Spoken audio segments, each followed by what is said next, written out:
প্রশংসা সেই মহান রবের, যিনি আমাদেরকে এই রমাদান মাসে লাইলাতুল কদর দান করে মাত্র একটি রাত ইবাদতের মাধ্যমে হাজারো মাস ইবাদতের চাইতে বেশি ফজিলত আহরণ করবার সুযোগ দিয়েছেন। রমাদানের এই গুরুত্বপূর্ণ ইবাদতের মৌসুমটিকে আমরা বেশিরভাগ মানুষই যথাযথ ব্যবহার করতে পারি না। এটা হলো সবচেয়ে দুর্ভাগ্যজনক বাস্তবতা। রমাদানের এই মাস শুধু গতানুগতিক কিছু আমল, কিছু আচার এবং কিছু করণীয়, এটার মধ্যে শুধুমাত্র রমজানটা সীমাবদ্ধ না। রমাদান মাসের প্রধান আমল যে সিয়াম, এই সিয়ামের আসল বার্তা, এর আসল মর্ম, এর আসল প্রাণ, সিয়ামের দাবি, এ সম্পর্কে আমরা বেশিরভাগ মানুষই আসলে ওয়াকিফাল না। আমরা মনে করি রমাদান মাসের সিয়াম বা রোজা এটা শুধুমাত্র উপোস থাকার নাম, অথচ এটা উপোস থাকার নাম না। এর বাইরে এই মাসকে ঘিরে আরো নানাবিধ কর্মসূচি আমাদেরকে কোরআন এবং হাদিস দিয়েছে। সেই কর্মসূচিগুলোকে যদি আমরা আমাদের জীবনে বাস্তবায়ন করতে পারি, তাহলে সেক্ষেত্রে রমাদানের এই সিয়াম সাধনা, এই রোজা রাখা, পুরো মাসের ইবাদত সার্থক হবে। আল্লাহ রাব্বুল আলামিন আমাদের সবাইকে সেই তৌফিক দান করুন। মুহতারাম হাজরিন, সিয়ামের এই আয়োজন আমাদেরকে আত্মনিয়ন্ত্রণ শেখাবার জন্য। আল্লাহ রাব্বুল আলামিন বলেছেন, কুতিবা আলাইকুমুস সিয়ামু কামা কুতিবা আলাল লাযীনা মিন ক্বাবলিকুম লাআল্লাকুম তাত্তাকুন। তোমাদের পূর্ববর্তীদের উপর যেভাবে সিয়াম ফরজ করা হয়েছিল, তোমাদের উপর সেভাবে সিয়ামকে ফরজ করা হয়েছে, রোজা ফরজ করা হয়েছে, যেন তোমরা আশা করা যায় তোমরা মুত্তাকি হবে। অর্থাৎ সিয়াম সাধনার মাধ্যমে আমরা মুত্তাকি হয়ে উঠব, এটাই হলো সিয়ামের লক্ষ্য। কিভাবে মুত্তাকি হয়ে উঠব? সিয়াম শব্দের অর্থই হলো বিরত থাকা, নিবৃত থাকা, পরিহার করা। আমরা যখন সিয়াম সাধনা করি, আমরা যখন রোজা রাখি, তখন আমরা পান থেকে, আহার থেকে, যৌনতা থেকে আমরা বিরত থাকি। এই যে বিরত থাকার কর্মসূচি, এটা মূলত আত্মনিয়ন্ত্রণের প্রশিক্ষণ। আমার জীবনের প্রতিটি পদে পদে এরকম অপশন আছে, যে অপশনে আমার ডিসিশন নিতে হয়, অপশন চুজ করতে হয়। আমি যখন সোশ্যাল মিডিয়াতে স্ক্রল করি, একটা ভিডিও আমার সামনে এসেছে, আমি সেখানে ক্লিক করব কিনা, ভিডিওটা আমি দেখব কি দেখব না, সেখানে কোনো রিয়্যাক্ট আমি করব কি করব না, করলে কোন রিয়্যাক্টটা আমি করব, কমেন্ট আমি করব কি করব না, করলে কি কমেন্ট করব, এই সব বিষয়ের ক্ষেত্রে আমাদের ডিসিশন নিতে হয়। এক্ষেত্রে আল্লাহ যা নিষেধ করেছেন সে বিষয় থেকে বিরত থাকার যে প্রচেষ্টা আমার সামগ্রিক জীবনে চালাতে হয়। জীবনের প্রতিটা মুহূর্তেই আমাদের অগণিত সিদ্ধান্ত নিতে হয়। আমি সুযোগ পেয়েছি একজনকে ঠকাবার, বোকাশোকা মানুষ পেয়েছি, ঠকাবো কি ঠকাবো না, একটা সিদ্ধান্তের ব্যাপার। আমি সুযোগ পেয়েছি ক্ষমতা কক্ষিগত করে মানুষ থেকে অবৈধ অর্থ উপার্জন করবার, এই সুযোগ কাজে লাগিয়ে আমি সে অবৈধ অর্থ উপার্জন করব নাকি করব না, সিদ্ধান্তের ব্যাপার। প্রতিদিন ঘুম থেকে ওঠার পর থেকে নিয়ে ঘুমানো পর্যন্ত শত শত হাজার হাজার সিদ্ধান্ত আমরা নিয়ে থাকি। সাবকনশিয়াস মাইন্ডে, অবচেতন মনে আমরা এই সিদ্ধান্তগুলো নিয়ে থাকি। আপনি ঘুম থেকে ওঠার পর ঘুম থেকে ওঠার দোয়া নবী সাল্লাল্লাহু আলাইহি সাল্লাম শিখিয়েছেন, এই দোয়াটা আপনি পড়বেন নাকি পড়বেন না, সিদ্ধান্তের ব্যাপার। এরপর আপনি যখন ওয়াশরুমে যাবেন, ওয়াশরুমে প্রবেশ করতে গিয়ে ডান পা আগে দিবেন না বাম পা আগে দিবেন, সিদ্ধান্তের ব্যাপার। আপনার ডান পাটা আগে চলে গেছে, নবী সাল্লাল্লাহু আলাইহি সাল্লামের নির্দেশনা হলো বাম পা দিয়ে প্রবেশ করতে হবে, তাহলে এখানে আপনি ডান পা দিয়ে প্রবেশ করতে গিয়ে আবার সরে আসছেন, এই যে বিরত থেকেছেন। ঠিক একইভাবে আপনি ফজরের ওয়াক্তে মুয়াজ্জিনের আজানের পর একজন পুরুষ হিসাবে জামাতের সাথে হাজির হয়ে নামাজ পড়বেন নাকি শুয়ে থাকবেন, সিদ্ধান্তের ব্যাপার। আল্লাহ তাআলা এই সময় ঘুমিয়ে থাকতে নিষেধ করেছেন, আসসালাতু খায়রুম মিনান নাওম, মুয়াজ্জিনকে দিয়ে আল্লাহ ঘোষণা দিয়েছেন। অতএব ঘুম থেকে বিরত থাকা, ঘুমকে পরিহার করা, এটা সিদ্ধান্তের ব্যাপার। এভাবে যদি আমরা হিসেব করি, আপনার বাসায় পরিবারের সাথে আপনার ঝগড়া হয়েছে, কোনো কারণে মনোমালিন্য তৈরি হয়েছে, এখন মুখ দিয়ে একটা খারাপ কথা বের হতে যাচ্ছে, বের করবেন কি করবেন না, সিদ্ধান্তের ব্যাপার। এভাবে আপনি একজন কাস্টমারের সাথে একজন দোকানদার হিসাবে কোনো কথা নিয়ে বাদানুবাদ হয়েছে, আপনি তাকে একটা কটু কথা বলবেন কি বলবেন না, সিদ্ধান্তের ব্যাপার। এভাবে সামগ্রিক জীবনে প্রতিদিন শত শত সিদ্ধান্ত আমরা নিয়ে থাকি। এই সিদ্ধান্তগুলোই আমার গন্তব্য ঠিক করবে, আমার গন্তব্য কি জান্নাত হবে নাকি জাহান্নাম। এই সিদ্ধান্তগুলোই ঠিক করবে যে আমি কি আল্লাহকে সন্তুষ্ট করতে পারছি নাকি পারছি না। এই সিদ্ধান্তগুলোই যোগফল বের করে দিবে আমি কি এই সিদ্ধান্তগুলো সঠিকভাবে গ্রহণ করার মধ্য দিয়ে মুত্তাকি হতে পেরেছি নাকি আমার ভুল সিদ্ধান্ত গ্রহণ করে ফাসিকের কাতারে গিয়েছি। সিয়াম আমাদেরকে শেখায় তোমার প্রতিটি সিদ্ধান্ত গ্রহণ করবার ক্ষেত্রে আল্লাহ যা নিষেধ করেছেন সেটাকে মাথায় রেখে সিদ্ধান্ত তোমার গ্রহণ করতে হবে। ঠিক যেভাবে তুমি সিয়াম রেখে, রোজা রেখে তোমার পেটে প্রচন্ড ক্ষুধা আছে, সামনে খাবার আছে, কেউ দেখছেও না, এমতো পরিস্থিতিতেও তুমি খাবারটা গ্রহণ করছো না, পিপাসা পেয়েছে, পানিও আছে, কিন্তু আল্লাহ নিষেধ করেছেন তুমি পান করছো না। ইফতারের ঠিক আগ মুহূর্তের যে পরিস্থিতিটা, সেটা সবচেয়ে বেশি উপভোগ্য, সবচেয়ে বেশি শিক্ষণীয়, সবচেয়ে বেশি বার্তাবাহক। কারণ ইফতারের যে পসরা সাজিয়ে আমরা বসি, আমরা এই আকর্ষণীয়, লোভনীয়, মুখরোচক সব খাবার পানীয় এগুলো সামনে নিয়ে বসেছি যখন, তখন আমরা সবাই ক্ষুধার্ত, আমাদের সবার পেটে প্রচন্ড ক্ষুধা, সামনে খাবারও আছে, কেউ আমার হাত ধরে রাখে নাই, কেউ আমার মুখে টেপ দিয়ে রাখে নাই, আমাকে বিরত রাখছে আল্লাহ তাআলার নিষেধাজ্ঞা। আল্লাহ বলেছেন আতিম্মুস সিয়ামা ইলাল লাইল, তোমরা সিয়াম পূর্ণ করো সেই সুবহে সাদিক থেকে নিয়ে সন্ধ্যা হওয়া পর্যন্ত, সূর্য অস্ত যাওয়া পর্যন্ত। এই যে সূর্যাস্ত পর্যন্ত আমাকে পানাহার থেকে বিরত থাকবার নির্দেশ আল্লাহ তাআলা দিয়েছেন, সেই নির্দেশ এতগুলো আকর্ষণীয় মুখরোচক খাবার চোখের সামনে থাকার পরও, আমি ক্ষুধার্ত থাকার পরও সেই নির্দেশ আমাকে বিরত রেখেছে। যদি কারোর সিয়াম জীবনের প্রত্যেকটা ক্ষেত্রে এভাবে তাকে আল্লাহ রাব্বুল আলামিনের আদেশ নিষেধকে মাথায় রেখে সিদ্ধান্ত নিতে উদ্বুদ্ধ করে, সে যদি এই শিক্ষাটা গ্রহণ করে, একজন শিক্ষার্থী যদি নকল করবার সুযোগ আছে, কিন্তু কোরআন এবং হাদিসের আলোকে এটা নিষিদ্ধ, অতএব সেটিকে মাথায় রেখে তিনি তার নকল করলে একটু লাভও হয়, সুযোগও আছে, কিন্তু তিনি করছেন না। এটাই হলো সিয়ামের মূল লক্ষ্য। না হলে আমরা দিনের বেলা পানাহার না করে থাকলে আল্লাহর কি? আল্লাহর তো কোনো ঠেকা পড়েনি। আমরা না খেয়ে কষ্ট করার মধ্য দিয়ে আল্লাহর কোনো লাভ নাই, বা আল্লাহ তাআলার এখানে কোনো স্বার্থ নাই। আল্লাহ সুবহানাহু ওয়া তাআলা আমাদেরকে মুত্তাকি করতে চান। আমাদের জীবনের বহু পরিস্থিতি এমন আসে, আমি যা চাই তা পাবো না, সবকিছু আমার মন মতো হবে না, আমাকে সংযম করতে শিখতে হবে, আমাকে সংগ্রাম করতে শিখতে হবে, আমাকে বিরত থাকা শিখতে হবে, আমাকে আত্মনিয়ন্ত্রণ করা শিখতে হবে, আমার সন্তানকে শেখাতে হবে। ভোগবাদী এই পৃথিবীর চতুর্দিকে আপনি ভোগের আহ্বান পাবেন, ত্যাগের আহ্বান কোথাও আপনি পাবেন। সম্পদ, শক্তি, সক্ষমতা, শৌর্যবীর্য, প্রভাব প্রতিপত্তি, পদ পদবী, ক্ষমতা, যত রকমের ভোগ আছে গোটা পৃথিবীর চতুর প্রান্তে আপনি দেখতে পাবেন শুধু ভোগের আহ্বান। একমাত্র ইসলামে আল্লাহ রাব্বুল আলামিন আমাদেরকে ত্যাগের আহ্বান দিয়েছেন। কারণ পৃথিবীর মানুষ যতদিন পর্যন্ত আত্মনিয়ন্ত্রণ করতে না শিখবে, যতদিন পর্যন্ত আমরা ত্যাগী না হতে পারবো, যতদিন পর্যন্ত আমরা সংযমী না হতে পারবো, পৃথিবীটা চকচকে তকতকে হতে পারে, পৃথিবীটা দেখতে অনেক চমৎকার মনে হতে পারে, পৃথিবীটা দেখতে অনেক সাজানো গোছানো মনে হতে পারে, অনেক আধুনিক হতে পারে, তথ্য প্রযুক্তির উন্নতির চরম শেখরে পৌঁছে যেতে পারে, কিন্তু পৃথিবীটা বাসযোগ্য কখনোই হবে না যতক্ষণ পর্যন্ত মানুষ অন্যায় থেকে আত্মনিয়ন্ত্রণ করবার প্রেরণা নিজের মধ্যে তৈরি করতে না পারবে। আর এই ব্যবস্থা ইসলাম ছাড়া আপনাকে আর কেউ দেয়নি এবং কোথাও আপনি পাবেন না। প্রিয় ভাইরা আমার, ভোগ করবার জন্য কোনো যোগ্যতার প্রয়োজন হয় না, ভোগ সবাই করতে পারে, ত্যাগ সবাই পারে না। অতএব আমার নিজেকে, আমার পরিবারকে, আমার আদরের সন্তানকে এই সিয়াম সাধনার মধ্য দিয়ে ত্যাগের শিক্ষা দেওয়া, আত্মনিয়ন্ত্রণের শিক্ষা দেওয়া, সংযমের শিক্ষা দেওয়া, এটাই হলো সিয়ামের অন্যতম লক্ষ্য। আল্লাহ রাব্বুল আলামিন সেই লক্ষ্য আমাদেরকে বাস্তবায়ন করার তৌফিক দান করুন। প্রিয় ভাইরা আমার, গোটা পৃথিবীতে মানুষ যত অপরাধ করে, যত অন্যায় করে, এই সব অন্যায়গুলো ত্যাগের মানসিকতা থেকে আসে না, ভোগের মানসিকতা থেকে আসে। আত্মনিয়ন্ত্রণ করতে পারলে মানুষ কি কোনো অন্যায় পৃথিবীতে হবে? এই যে অন্যায়, যুদ্ধ, আগ্রাসন, জুলুম, মানুষ হত্যা, যত অন্যায়, যত অনাচার, যত অবিচার, এই সব কিছুর পেছনে মূল ভূমিকা হলো মানুষের মোহ, লোভ, মানুষের খাই খাই মনোভাব, মানুষের ভোগবাদী মানসিকতা। ইসলাম আমাদেরকে এগুলোতে লাগাম দিতে বলেছে। এই লাগাম দেওয়ার এই কথা শুধু ইসলামই বলবে আপনাকে, আর কেউ বলবে না। এই জন্য সিয়ামের এই বার্তাটা যদি আমরা গ্রহণ করে সিয়াম সাধনা করতে পারি, তাহলে সেক্ষেত্রে এই সিয়াম সার্থক হবে, এই রোজা সার্থক হবে। যদি সেটা না হয়, তাহলে সেক্ষেত্রে নবী সাল্লাল্লাহু আলাইহি ওয়াসাল্লামের ভাষ্য মতে এই রোজা নিছকই উপোস থাকা, এই রোজা কোনো অর্থবহ রোজা নয়। নবীজি বলেছেন, রুব্বা সাইমিন, বহু রোজাদার আছে, লাইসা লাহু মিন সিয়ামিহি ইল্লাল জু, দুর্ভাগ্যজনকভাবে তার সিয়াম সাধনা করে ক্ষুধার্ত থাকা ছাড়া আর তার ভাগ্যে কিছুই জুটে না।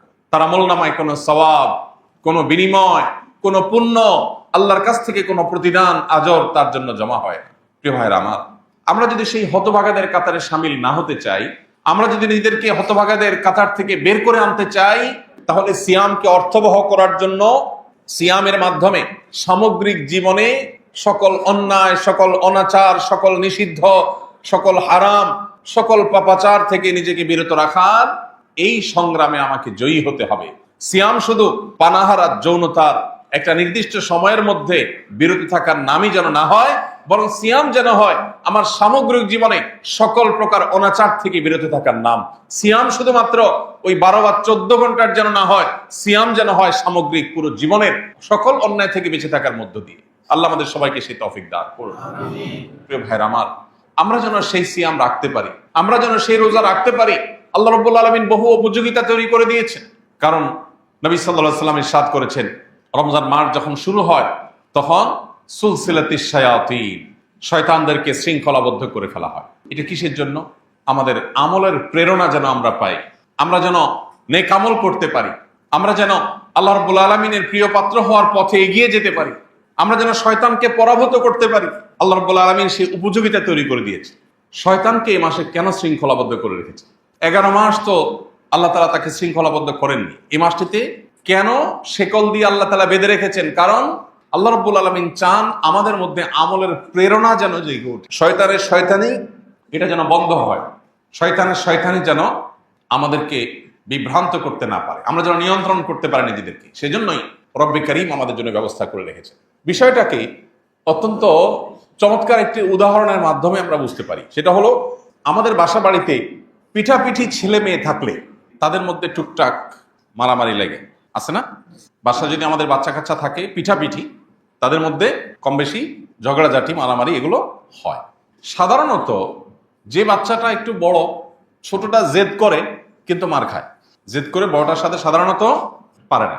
যখনই দুইজনের মধ্যে মারামারি লাগে দেখা যায় বড়জন উত্তম মধ্যম দিয়ে দিছে, ছোটজন শেষ পর্যন্ত প্রথমে নিজে অনেক কিছু করবে মনে করে যায়, মারধর খেয়ে এরপরে কাঁদতে কাঁদতে বাপ মার কাছে ফিরে আসে। এই না হয় চিত্র সাধারণত। যেহেতু বড়জন সিনিয়র, বয়সে বড়, বুঝে বেশি, এই জন্য সে ছোটজনকে দ্রুতই কুপকাত করে ফেলে এবং ছোটজন নিরুপায় হয়ে মারধর খেয়ে বাপ মার কাছে এসে কাঁদতে কাঁদতে নালিশ করে।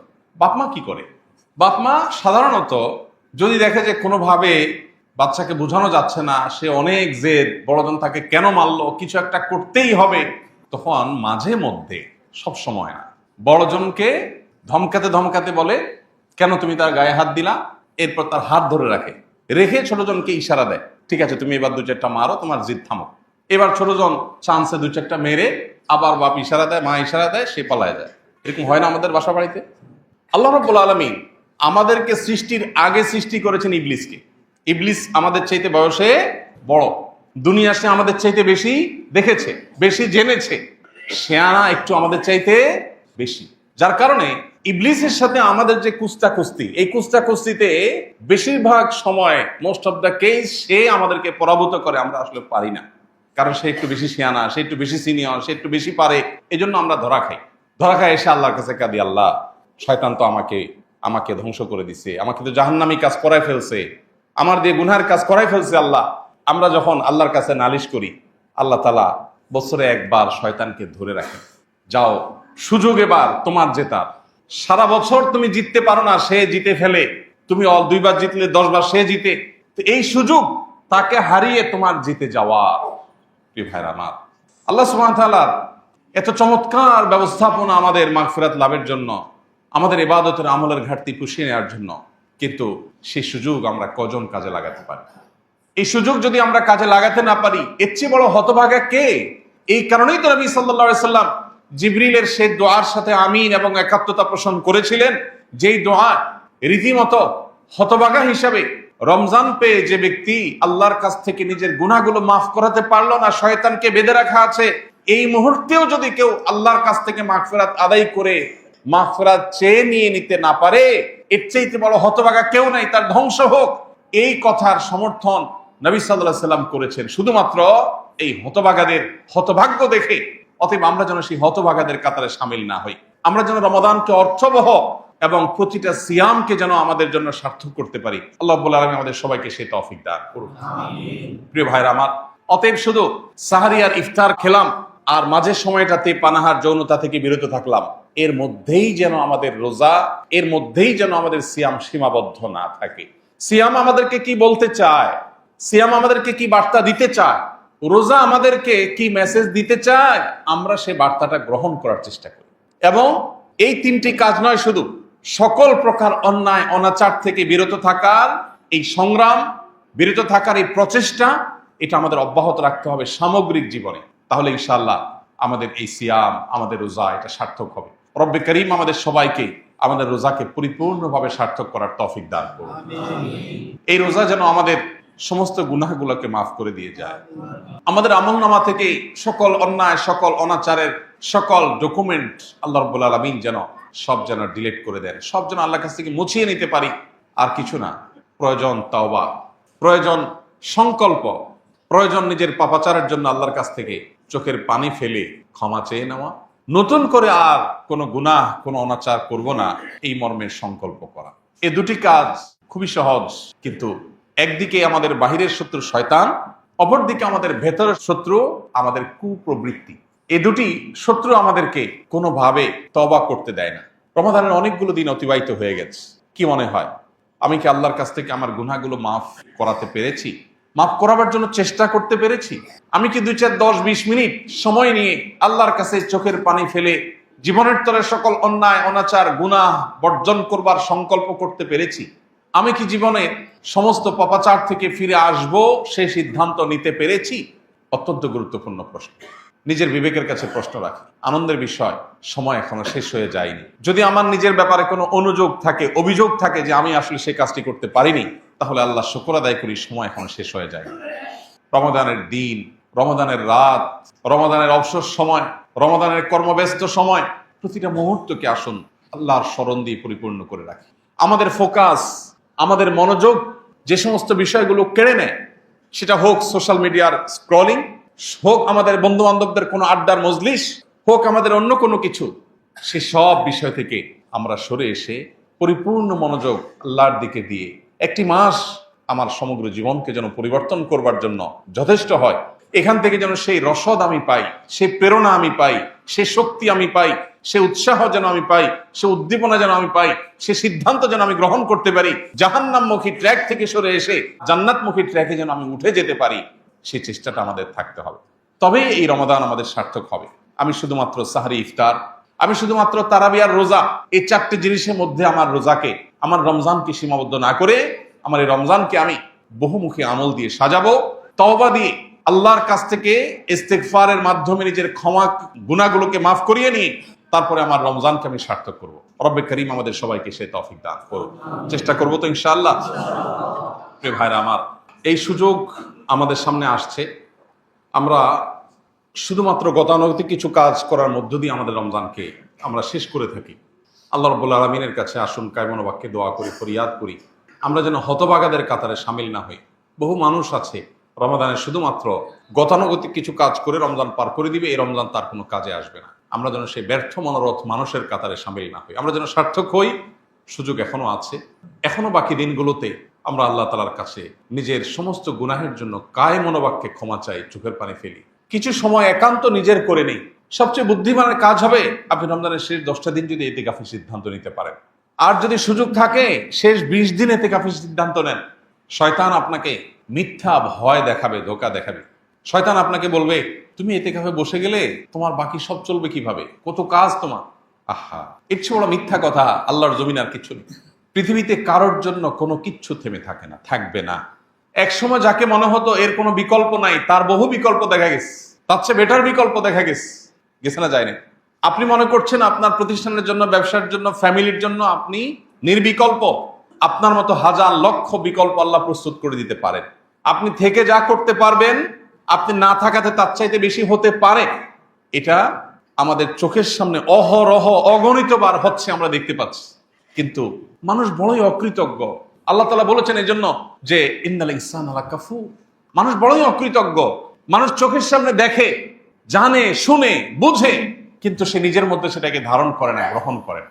চোখের সামনে আমরা দেখেছি বহু সন্তানের বাপ আছে কিন্তু সন্তানের ভাগ্যে ভাত জোটেনি বা অমানুষ হয়ে গেছে। আবার বহু সন্তানের বাপ নাই, মারা গেছেন, কিন্তু সে সন্তান মানুষের মতো মানুষ হয়েছে। আছে না নজির? বহু ব্যবসা মালিক একেবারে চোখের সামনে থেকে টেক কেয়ার করে নিজে হাতে যত্ন করে গড়ে তোলার চেষ্টা করেছেন, কিন্তু দেউলিয়া হয়ে গেছেন, টিকেতে পারেন নাই। আছে না? আবার বহু মালিক অত টেক কেয়ার করেন নাই, কিন্তু ব্যবসা আল্লাহ তাআলা দিন দিন বরকত দিয়ে অনেক দূর নিয়ে গেছেন, আছে না? ইমানদার বিশ্বাস করে আমার হাতে কিছু নাই, আমার হাতে শুধু চেষ্টা করার সক্ষমতা আছে। আল্লাহ আমাকে শুধু চেষ্টা করার সক্ষমতা দিয়েছেন। আমি যদি আল্লাহর অনুগত বান্দা থেকে আল্লাহর প্রিয় বান্দা হয়ে চেষ্টা করি, আমার চেষ্টা হতে পারে অল্প, ফসল আসবে অনেক বেশি। আর আল্লাহর অনুগত না হয়ে যদি আমি চেষ্টা করি, তাহলে সেক্ষেত্রে বাহ্যিক দৃষ্টিকোণ থেকে খোলা চোখে মনে হতে পারে অনেক কিছু অর্জন করেছি, আসলে ভেতরে ফাঁপা এবং ভেতরে কিছু থাকবে না, অন্তঃসার শূন্য। সে অর্জন কোনো মানে বহন করবে না। এই জন্য রমজানের শেষ 10টা দিন ইতিকাফের জন্য সিদ্ধান্ত গ্রহণ করি। মনোযোগ দিয়ে 10টা দিন, সারা বছরের 355 দিন আপনি ব্যবসা বাণিজ্য, পরিবার পরিজন, বহু বন্ধু বান্ধব, সোসাইটি সার্কেল, সবাইকে সময় দিয়েছেন। 10টা দিন আপনার নিজেকে সময় দেন। মসজিদে চলে আসেন, সম্ভব হলে নেট কানেকশন ডিসকানেক্ট করে ফেলেন এবং একান্ত প্রয়োজনের জন্য মোবাইলটা সাথে রাখেন, হাই হ্যালো কথা, প্রয়োজনীয় কথা সারার জন্য। 10টা দিন মসজিদের পরিবেশে এসে আল্লাহর সাথে একটু কানেক্টেড হওয়ার চেষ্টা করেন। আমাদের মনোযোগগুলোকে নানান দিকে ডাইভার্ট করার জন্য হাজার হাজার আয়োজন শয়তান এবং তার অনুসারীরা আজ করে দিয়েছে, মনোযোগ থাকে না। 10 মিনিট দোয়া তো দূরের কথা, 2 মিনিট দোয়া করলে 5টা কথা মনে আসে, 5 দিকে মন চলে যায়। আপনার কাছে কে যদি ভিক্ষা চায়, আর ভিক্ষা চাচ্ছে, এর মধ্যে সে আরেকজনের সাথে দুষ্টামি করছে, আরেক দিকে তাকায় আছে, অন্য কোনো কাজ করছে। আপনারা বললো ভাই ভিক্ষা দেন, এটা বলে মোবাইলটা বাইর করে সে মনে করেন মোবাইল টিপতেছে। আজকাল তো সবার কাছে, গরিবের কাছে, ফকিরের কাছেও কি আছে, মোবাইল আছে। আপনারা বললো ভাই একটু ভিক্ষা দেন ভাই, এরপর বলে সে একটা মোবাইল স্ক্রল করতেছে। কি বলেন, আপনি কি তাকে ভিক্ষা দিতে মন চাইবে? মন চাইবে? মেজাজটা খারাপ হবে না? আপনি একটা সৃষ্টি মানুষ, আপনার কাছে যখন চাওয়ার সময় সে অন্যমনস্ক হয়েছে, এটা যদি আপনার মনের কষ্টের কারণ হয়, তাহলে আহকামুল হাকিমিন আল্লাহ রাব্বুল আলামিনের দরবারে যখন আপনি দোয়া করছেন, যখন আপনি সেজদা দিচ্ছেন, যখন আপনি নামাজ পড়ছেন, ওই সময় আপনার মনে 30টা কথা মনে আসছে, আপনি অন্য জগতে বিচরণ করছেন, আপনি অন্য জগতে প্রবেশ করে গেছেন। একদিকে বলতেছেন সুবহান রাব্বিয়াল আলা, অপরদিকে আপনার মনে আছে অন্য জিনিস। একদিকে বলছেন আল্লাহ আপনি আমাকে মাফ করে দেন, আপনার মনে আসছে অন্য বিষয়। তাহলে কিভাবে আপনি আশা করেন রব্বে কারীমের কাছ থেকে এই ভাঙাচোরা, এই ত্রুটিপূর্ণ, শতদা বিভক্ত, বহুদিকে মনোযোগ চলে যাওয়া এই দোয়া দিয়ে আল্লাহর কাছ থেকে আপনি মাগফিরাত পাবেন? আল্লাহ আরহামুর রাহিমিন, তিনি চাইলে এই ত্রুটিপূর্ণ দোয়া দিয়েও মাগফিরাত দিতে পারেন।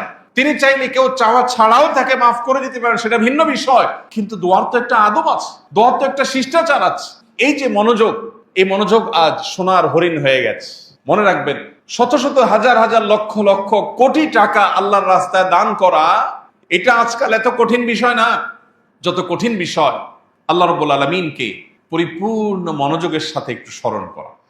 মাত্র 2 রাকাত নামাজ পড়ার চ্যালেঞ্জ নেন, যে 2 রাকাত নামাজ পড়বো, একটি বারের জন্য আল্লাহ ছাড়া, আখিরাত ছাড়া অন্য কোনো কিছু মাথায় আসবে না। চ্যালেঞ্জ গ্রহণ করেন, দেখেন পারেন কিনা। Not easy. 10-20 লাখ 50 লাখ টাকা দিয়ে দিতে পারে, কারো কাছে পয়সা আছে, গরিব যার কাছে, তার কাছে যা আছে সবই দিয়ে দিতে পারে। মনে সে উৎসাহ আসছে, জোশ আসছে, দিয়ে দিছে। এটা যতটা সহজ, পরিপূর্ণ মনোযোগের সাথে আল্লাহর ইবাদত এত সহজ না। মনে রাখবেন, শয়তান যে জিনিসটাকে যত কঠিন করে ফেলে, বুঝতে হবে ওই জিনিসটা তত ইম্পর্টেন্ট, তত গুরুত্বপূর্ণ। আমাদের ইবাদতের মনোযোগ নিয়ে ফেলছে।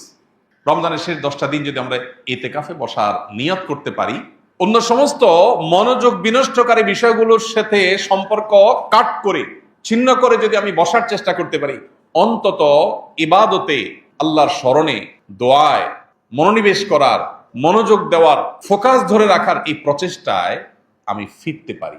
আমি অন্তত এই 10টা দিন ট্রেনিং করতে পারি, যেটা আমার পরবর্তী জীবনে, রমজান পরবর্তী সময়ের জন্য হয়তো ফলপ্রসূ হবে। চেষ্টা করা যাবে তো ইনশাআল্লাহ?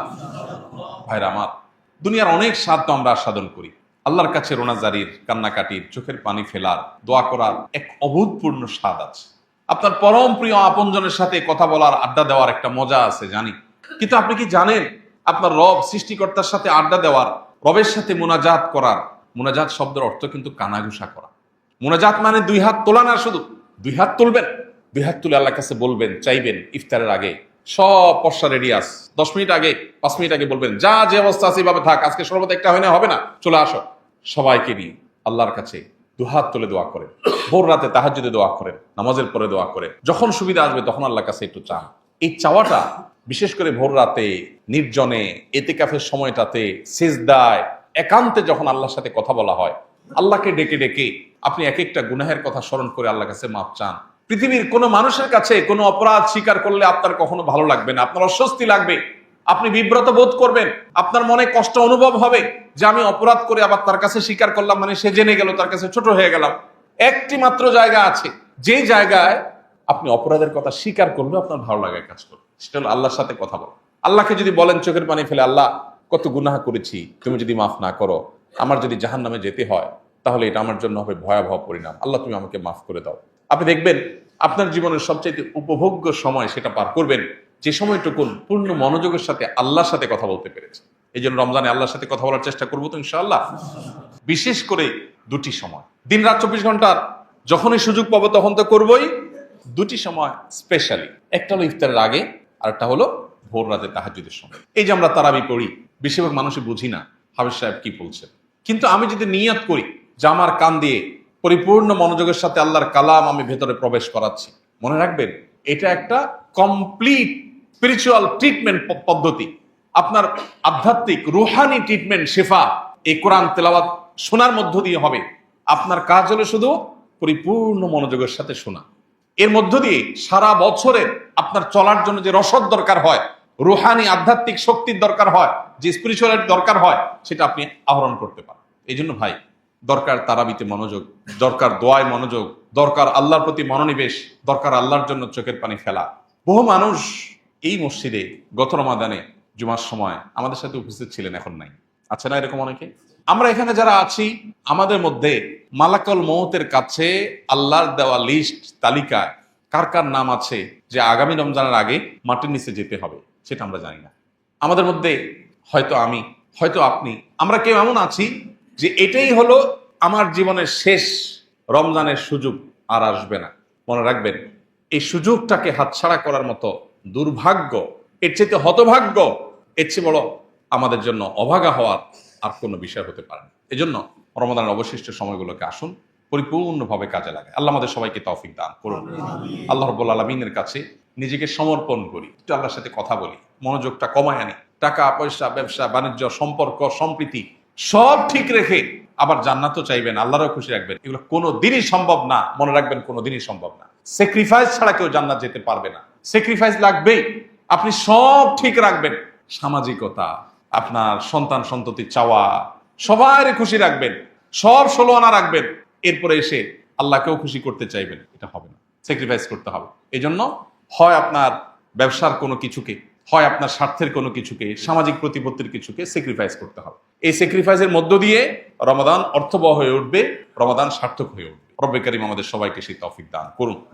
সময়ত ভাই সকল, এই মাসে আমাদের সবচেয়ে প্রধান এবং সবচেয়ে মূল যে কাজটি বিশেষ গুরুত্বের সাথে করা উচিত, সেটি হলো যথাযথভাবে সিয়াম পালন করা। কারণ এই মাসের প্রধান আমলটাই হলো সিয়াম বা রোজা। আর সিয়াম শব্দের অর্থ বিরত থাকা। অতএব আমাদেরকে এই মাস আল্লাহ রাব্বুল আলামিন সিয়াম পালন করার নির্দেশ দিয়ে মূলত বিরত থাকার অভ্যাস আমাদের গড়ে তুলবার সুযোগ দিয়েছেন। অতএব যথাযথভাবে সিয়াম পালন করার মানে হলো সিয়ামকে তার স্ট্রাকচারাল দিকটাকে খেয়াল করার পাশাপাশি তার ফিনিশিংয়ের দিকটাকেও খেয়াল করতে হবে। সিয়ামের বা রোজার বাহ্যিক স্ট্রাকচারাল দিকটা তো একেবারেই পরিষ্কার। শোবে সাদিক থেকে নিয়ে ফজরের ওয়াক্ত হয় তখন থেকে নিয়ে সূর্যাস্ত পর্যন্ত এই পুরো সময় পানাহার এবং যৌনতা, এটা থেকে বিরত থাকা, এটাই হলো সিয়ামের মূল স্ট্রাকচার। এটা ঠিক রাখার পাশাপাশি আমরা যখন সিয়ামকে অর্থবহ করার জন্য অন্য সব নিষিদ্ধ বিষয়গুলো থেকেও বিরত থাকবো, বেঁচে থাকবো, তখন ইনশাআল্লাহ সিয়াম আমাদের আরো বেশি কার্যকর, আরো বেশি যথাযথ, আরো বেশি আমাদের জন্য জান্নাত লাভের কারণ হবে, জাহান্নাম থেকে মুক্তির কারণ হবে ইনশাআল্লাহ বিইذনিল্লাহ। এই জন্য সিয়াম সাধনা করে এই পুরো মাস জুড়ে সকল প্রকার গুনাহ থেকে বেঁচে থাকা, এটা আমাদের অন্যতম একটা কর্তব্য। নবী করিম সাল্লাল্লাহু আলাইহি সাল্লাম বলেছেন, রুব্বা সাইমিন লাইসা লাহু মিন সিয়ামিহি ইল্লাল জু'। বহু রোজাদার আছে যাদের রোজা ক্ষুধার্ত থাকা ছাড়া আর বিশেষ কোনো কাজে আসে না। আমরা যেন সেই হতভাগা মানুষদের কাতারে শামিল না হই। আল্লাহ রাব্বুল আলামিন আমাদের সবাইকে সেই তৌফিক দান করুন। প্রিয় ভাইরা আমার, এই জন্য মুখ দ্বারা গীবত, মিথ্যা, পরনিন্দা, ঝগড়া, যত রকমের নিষিদ্ধ কর্ম আছে সেগুলো থেকে বিরত থাকা, হাত দিয়ে পাও দিয়ে অন্যান্য অঙ্গ প্রত্যঙ্গ দিয়ে সকল প্রকার গুনাহ থেকে বেঁচে থাকা, এটা হবে আমাদের রমাদানের অন্যতম একটা গুরুত্বপূর্ণ পদক্ষেপ। এটা যদি করতে পারি তাহলে রমাদান মাসের সিয়াম পালন সার্থক হবে, সফল হবে ইনশাআল্লাহ বিইذنিল্লাহ। আল্লাহ আমাদের সবাইকে সকল প্রকার গুনাহ থেকে বেঁচে থাকার তৌফিক দান করুন। সিয়ামের উদ্দেশ্য যে তাকওয়া অর্জন করা, সে তাকওয়া হাসিল হওয়ার জন্য, সে তাকওয়া অর্জন হওয়ার জন্য সকল প্রকার গুনাহের পথগুলো বন্ধ করা, এটা অত্যন্ত গুরুত্বপূর্ণ। গুনাহের পথগুলো যদি খোলা থাকে তাহলে এই সিয়াম অর্থবহ হবে না, এই সিয়াম যথাযথ হবে না, এই সিয়াম আমাদের জন্য কার্যকর হবে না। এই জন্য আমরা চেষ্টা করব সর্বোচ্চ সকল গুনাহ থেকে বেঁচে থাকার। রব্বে করিম আমাদের সবাইকে সেই তৌফিক দান করুন। প্রিয় ভাইরা আমার, এই মাস আসার পরও যদি আমরা আমাদের গুনাহগুলো আল্লাহর কাছে মাফ করাতে না পারি, চোখের পানি ফেলে দোয়া করে কান্নাকাটি করে সেজদায় গিয়ে একান্তে নিরিবিলি আল্লাহর সাথে যদি এই মাসেও কথা বলতে না পারি, তাহলে জীবনে আর কখনো এই সুযোগ হওয়ার আশা বড় দুরূহ। এর চেয়ে হতভাগা আল্লাহর জমিনে আর কেউ নেই যে ইসলাম গ্রহণ করার পর মুসলিম হয়েও রমাদানের সুফলটা আদায় করতে পারল না। তার চেয়ে হতভাগা আর কেউ নেই। এই জন্য শুধুমাত্র এই গতানুগতিক সিয়াম আর তারাবি নয়, বরং এর পাশাপাশি আল্লাহর কাছ থেকে গুনাহগুলোকে মাফ করাবার জন্য আমাদের বিশেষ প্রচেষ্টা থাকতে হবে। ইফতারের আগে চোখের পানি ফেলে কায় মনোবাক্যে দুহাত তুলে প্রাণ উজাড় করে আল্লাহর কাছে আমরা দোয়া নিবেদন করব, এবং সাহরি খেতে উঠলে ভোর রাতে তখন দোয়ায় মনোনিবেশ করব, চলতে ফিরতে উঠতে বসতে আল্লাহকে স্মরণ করব, মোবাইলে সোশ্যাল মিডিয়াতে বিভিন্ন চোখের জেনা, কানের জেনা, বিভিন্ন রকমের যে গুনাহগুলো হয় সেগুলোর পথগুলো সব বন্ধ করব ইনশাআল্লাহ। তবে এই রমাদান আমাদের তাকওয়া হাসিলের কারণ, এই সিয়াম আমাদের তাকওয়া অর্জনের কারণ এবং আমাদের জীবনকে পরিবর্তনের কারণ হবে ইনশাআল্লাহ বিইذনিল্লাহ। আল্লাহ রাব্বুল আলামিন আমাদের সবাইকে এই রমাদানের সর্বোচ্চ সদ্ব্যবহার করার তৌফিক দান করুন। লাইলাতুল কদর বা শবে কদর যেটাকে আমরা বলি, এই লাইলাতুল কদরে দাঁড়িয়ে বেশি বেশি নফল নামাজ পড়বো আমরা, দীর্ঘ রুকু, দীর্ঘ সিজদা, দীর্ঘ কেরাতে, দৃঢ়স্থিরতার সাথে, সৌন্দর্যের সাথে। তো কোরআন তেলাওয়াত বেশি বেশি করা, দোয়া করা, জিকির আজকার করা, আল্লাহর কাছে আল্লাহ স্মরণ করা, এগুলোর মধ্য দিয়ে আমরা রাতকে কাটাবো। লাইলাতুল কদরে বিশেষ আমল বলতে একটা দোয়াই শুধু হাদিস দ্বারা আমরা জানতে পারি, সেটা হলো নবী করিম সাল্লাল্লাহু আলাইহি সাল্লাম মা আয়েশা রাদিয়াল্লাহু তাআলা আনহাকে শিখিয়েছেন যে লাইলাতুল কদর পেলে তিনি যেন এই দোয়া পড়েন, আল্লাহুম্মা ইন্নাকা আফুউন তুহিব্বুল আফওয়া ফা'ফু আন্নী। আল্লাহ আপনি ক্ষমাশীল, ক্ষমাশীলতাকে আপনি পছন্দ করেন, অতএব আমাকে ক্ষমা করুন। এই দোয়া আমরা বেশি বেশি পড়বো। এর বাইরে লাইলাতুল কদরের বা শবে কদরের আলাদা কোনো নামাজের ফরম্যাট নাই যে এত সংখ্যক রাকাত পড়তে হবে এবং প্রথম রাকাতে অমুক সূরার সাথে অমুক সূরা এতবার, দ্বিতীয় রাকাতে তমুক সূরা এতবার, এরকম কোনো বাধ্যবাধকতা নেই। যে কোনো সূরা দিয়ে অন্য যে কোনো সাধারণ নামাজের মতো করে আমরা লাইলাতুল কদরের নামাজ পড়তে পারি। আর এর জন্য আলাদা কোনো নিয়ত নেই যে নাওয়াইতু আন উসাল্লিয়া সালাত লাইলাতুল কদর বা লাইলাতুল কদর নামাজ পড়ছি, এরকম কোনো আলাদা নিয়ত দরকার নেই। আমি লাইলাতুল কদরে পড়ছি, আমার মাথায় আছে, এটুকুই নিয়ত ইনশাআল্লাহ যথেষ্ট হবে এবং সুন্দরভাবে সালাত আদায় করা, নামাজ পড়াটাই হলো গুরুত্বপূর্ণ। লাইলাতুল কদরে গুরুত্বপূর্ণ বিষয়গুলো ধার্য হয়। আল্লাহ তাআলা সূরা দুখানের একেবারে শুরুতে বলেছেন ফিহা ইউফরাকু কুল্লু আমরিন হাকিম। লাইলাতুল কদরে সব গুরুত্বপূর্ণ বিষয়গুলোকে ধার্য করা হয়। এই জন্য লাইলাতুল কদরে গুরুত্বপূর্ণ বিষয় যেন আমার নসিবে আল্লাহ লেখেন, আল্লাহ যেন তাকদিরে ভালো কিছু দেন, আমরা আল্লাহর কাছে দোয়া করব এবং সেই সাথে তাকদিরে যেন ভালো কিছু হয় সেজন্য নেক আমল করবো ইনশাআল্লাহ। যে যত বেশি নেক আমল করবে এবং যে যত বেশি গুনাহ থেকে বেঁচে থাকবে, আল্লাহ তাআলা তার জন্য তত বেশি কল্যাণের ফয়সালা, ভালোর ফয়সালা করবেন। আমরা আল্লাহর কাছে দোয়া করব এবং নেক আমল করব, গুনাহ থেকে বেঁচে থাকবো। বাস এই ত্রিমুখী প্রচেষ্টায় আমাদের নসিবে ভালো কিছু আসবে। এর বাইরে আলাদা কিছু আমল আছে যেগুলো নিয়ে আমাদের স্বতন্ত্র একটা ভিডিও বোধহয় ইউটিউবে আছে, যে ভাগ্য সুপ্রসন্ন হবে যে সমস্ত আমলের ডিটেল সেখানে বলা আছে। যেমন কেউ যদি চায় তার রিজিক বাড়ুক, কেউ যদি চায় তার হায়াত বাড়ুক, তাহলে সে আত্মীয় স্বজনের সাথে সুসম্পর্ক বজায় রাখবে, রক্ত সম্পর্কীয় বন্ধনগুলো মজবুত করবে। কারণ বুখারী বর্ণিত হাদিসে নবী সাল্লাল্লাহু আলাইহি ওয়াসাল্লাম বলেছেন, মান সাল্লাহু আন ইউবসাতা লাহু ফি রিজকিহি আও ইউনসা লাহু ফি আথারিহি ফালিয়াসিল রাহিমা। যে চায় তার রিজিক প্রশস্ত হোক, তার হায়াত বাড়ুক, বরকত হোক, তাহলে সে যেন তার রক্ত সম্পর্কীয় সম্পর্কগুলো বাড়ায়। ঠিক তেমনি ভাবে জীবনে বারাকা লাভের যে সমস্ত উপায়গুলো আছে যে কোনো কাজ বিসমিল্লাহ দিয়ে শুরু করা, কুল্লু আমরিন যি বালিন লাম ইউবদা বিবিসমিল্লাহি ফাহুয়া আবতার আও আকতা আও কামা ওয়ারাদা ফিল হাদিস। কোনো গুরুত্বপূর্ণ কাজ আল্লাহর নাম নিয়ে শুরু করলে সেখানে বরকত হয়। অতএব আমার নসিবে ভালো কিছু হওয়ার জন্য এই আমার হাদিস বর্ণিত আমলগুলোকে আমরা ফলো করতে পারি। আর জেনারেলি কথা হলো নেক আমল বেশি করা, গুনাহ থেকে বেঁচে থাকা, আর নসিবে ভালো কিছু দেওয়ার জন্য আল্লাহর কাছে দোয়া করা। লা ইয়ারুদ্দুত তাকদীর ইল্লা দোয়া, কারণ তাকদীর এটা দোয়া দ্বারায় ক্ষেত্র বিশেষে পরিবর্তন হয়, হাদিস দ্বারা প্রমাণিত। এই জন্য গভীরভাবে আল্লাহর কাছে দোয়া মনোনিবেশ করতে হবে। রমাদানের শেষ দশকের বিশেষ আমল নবী করিম সাল্লাল্লাহু আলাইহি সাল্লামের জীবনী থেকে যেটা আমরা প্রায়, সেটা হলো যে আম্মা জান আয়েশা রাদিয়াল্লাহু তাআলা আনহা থেকে বর্ণিত, নবী করিম সাল্লাল্লাহু আলাইহি সাল্লাম রমজানের শেষ দশক যখন শুরু হতো তখন তিনি কি করতেন? কানান নবী সাল্লাল্লাহু আলাইহি সাল্লাম ইদা দাখালাল আশর, রমজানের শেষ দশক যখন শুরু হতো, আহইয়া লাইলা, নাম্বার 1, তিনি রাত জেগে ইবাদত করতেন। অনেক মুহাদ্দিসগণ, অনেক হাদিস বিশারদগণ বলেছেন এর অর্থ হলো রাতে তিনি ঘুমোতেন না শেষ দশক। আবার অনেক মুহাদ্দিসগণ বলেছেন কুমিল লাইলা ইল্লা কালিলার উপর আমল করে সামান্য ঘুমাতেন, বেশিরভাগ রাতে ইবাদত করতেন। তাহলে 1 নম্বর আমল হলো শেষ দশকের প্রতিটা রাত জেগে ইবাদত করা। নাম্বার 2, ওয়াইকাজা আহলাহ, নফল আমলের জন্য অন্য কোনো সময় পরিবারকে ডেকে তুলতেন না, কিন্তু রমজানের শেষ দশক পরিবারকে ঘুম থেকে ডেকে তুলতেন ইবাদতের জন্য। তার মানে পরিবারকে ইবাদতের জন্য উদ্বুদ্ধ করতে হবে। 3 নম্বর, ওয়াসাদ্দামি ইজারাহ, তিনি ইবাদতের জন্য কোমর বেঁধে নিতেন। কোমর বেঁধে নেওয়ার একটা অর্থ করেছেন অনেক হাদিস বিশারদ, স্ত্রী সহবাস থেকে দূরে থাকতেন।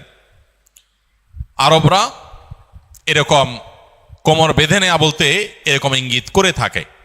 আবার অনেক মুহাদ্দিসগণ এর ব্যাখ্যা করেছেন যে কোমর বেঁধে নেওয়া মানে আমরা যেরকম বলি কোমর বেঁধে ইবাদত করা, কোমর বেঁধে নেমে যাওয়া কোনো কাজে, তার মানে সর্বোচ্চ মেহনত এবং পরিশ্রম সাধনা করতেন ইবাদতের জন্য।